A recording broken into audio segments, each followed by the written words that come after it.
neighborhood is in essence what makes San Francisco San Francisco. There is nowhere in the rest of the world do you have what we have here in San Francisco. We have such an energy and such a cultural phenomenon, if you will. This used to be the prime neighborhood. I moved here when I started college. Now it's just another crappy, I mean, it's becoming another just crappy San Francisco neighborhood. Might as well be Clement and Fifth. Businesses, small businesses, not quite as friendly as they used to be. More cars, for example, the double parked kind of attitude. There's not as many children. I think we should have more small businesses, you know, family-owned businesses. And I think it's good to sort of be politically active, especially in terms of your neighborhood and keeping it the way you want it to be. I moved to San Francisco for college and stayed after to work. Living in San Francisco's inner Sunset neighborhood and commuting downtown to work every day, I really enjoyed the neighborhood's vibrancy and central location. There was a lot going on. Riding to work on the N Judah train, I kept noticing boycott signs in an apartment window along 9th Avenue. I knew they'd been up there for a few years. Who would keep the signs up for so long, and why? So I went and asked. When I sat down to talk, the story began to unravel. A story involving absent records, political loophole jumping, neighbors in confusion, and quickly organized grassroots resistance. A resistance that for the owner of the boycott signs would become a 10-year ordeal.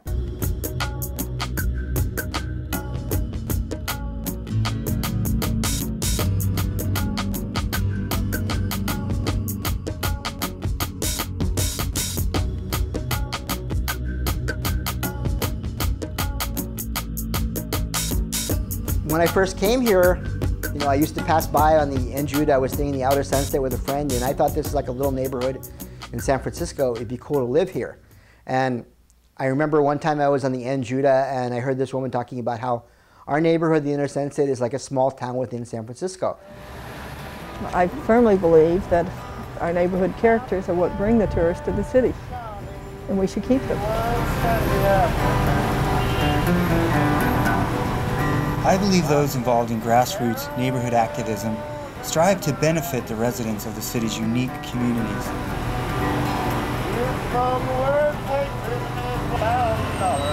I mean, this is about neighborhood diversity. This is about cultural diversity.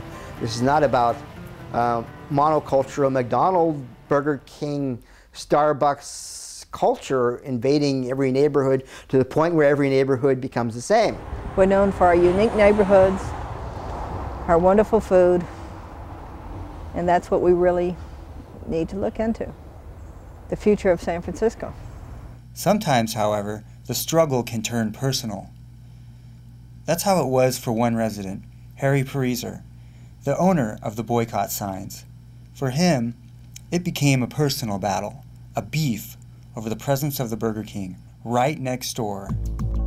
The first time I ever heard of it was September of '96. I was walking down the street and there were these guys and they were doing work on the floor, and I said, "What's going in here?" He says, "Oh, Burger King." And I said, "What?" So I went down to the coffee shop down the street and I told them, and they said, "Ha ha ha, that's really funny." Harry found himself fighting an uphill battle. The owner of the Burger King, Eddie Zito, and his landlady, Julie Lee, refused to reveal to the neighbors the identity of the forthcoming restaurant, and the installation of the fast food franchise was proceeding without any known building permits, public notices, or public hearings. I called up the owner, and he said, "I don't know what kind of restaurant it's going to be. I don't have the franchise permit yet." Their deliberate policy has been acting by stealth, and somehow the permits don't seem to be on the computers. Nobody knows anything about it. Then we had a meeting with the community, and he admitted that it was going to be a Burger King.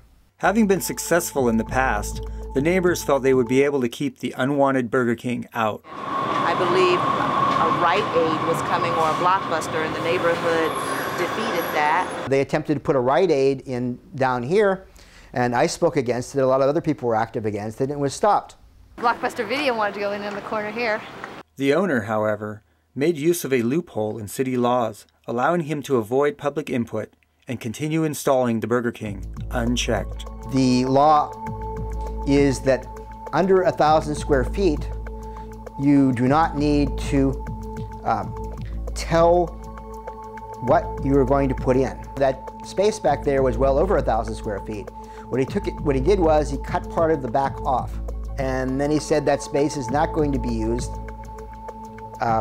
for anything. But in fact, he is using it for an office, because I've seen him going back there on numerous occasions. As far as putting up the sign goes, you know, I put it up as part of the effort because they were tearing down every other sign we would put up immediately.